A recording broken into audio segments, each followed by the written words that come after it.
Hi friends, ಗುರು ರಾಘವೇಂದ್ರಾಯ ನಮಃ.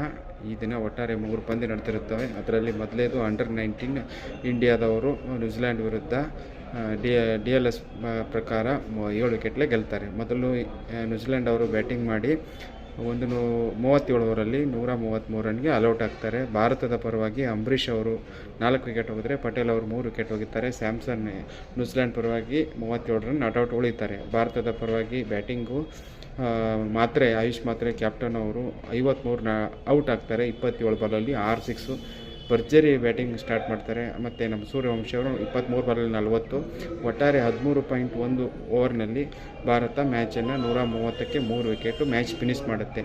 ಅದೊಂದು ಒಳ್ಳೆಯ ಸಂಗತಿ. ಆದರೆ ನೆಕ್ಸ್ಟ್ ಎರಡನೇ ಮ್ಯಾಚು ಇಂಗ್ಲೆಂಡ್ ಮತ್ತು ಶ್ರೀಲಂಕಾ ವಿರುದ್ಧ ಎರಡನೇ ODI ಪ್ರೇಮದಾಸ ಪಿಚ್ಚಲ್ಲಿ ನಡೆದೈತೆ. ಆ ಪಂದ್ಯದಲ್ಲಿ ಶ್ರೀಲಂಕಾದವರು ಮೊದಲು ಬ್ಯಾಟಿಂಗ್ ಮಾಡಿ 219ಕ್ಕೆ ಆಲ್ಔಟ್ ಆಗ್ತಾರೆ. ಶ್ರೀಲಂಕಾ 45 ರನ್ನು, ಯಾರೋ ಒಬ್ಬರು ಕೇವಲ ಈ ಪಂದ್ಯದಲ್ಲಿ ಒಬ್ಬರು ಹಾಫ್ ಸೆಂಚುರಿ ಹೊಡಿತಾರೆ, ಜೋ ರೂಟ್ ಅವರು.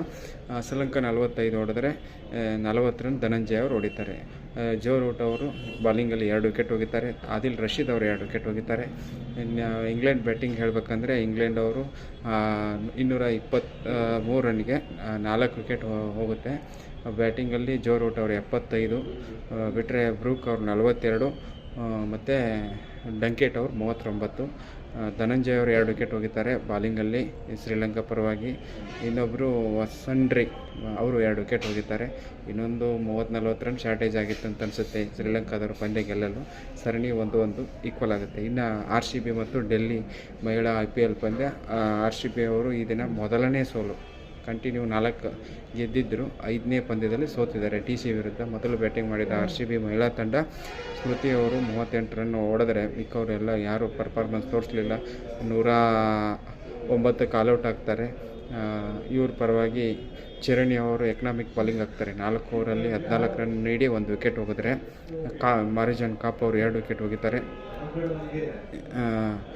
ಬ್ಯಾಟಿಂಗಲ್ಲಿ ಇನ್ನು DC ಅವರು ಶಪಾಲಿ ವರ್ಮಾ ಎಂದಿನಂತೆ ಬಿರುಸಿನ ಬ್ಯಾಟಿಂಗ್ ಮಾಡ್ತಾರೆ. ಆಡಿದ 8 ಬಾಲಲ್ಲಿ 4 ಓವರ್ 16 ರನ್ ಔಟ್ ಆಗ್ತಾರೆ.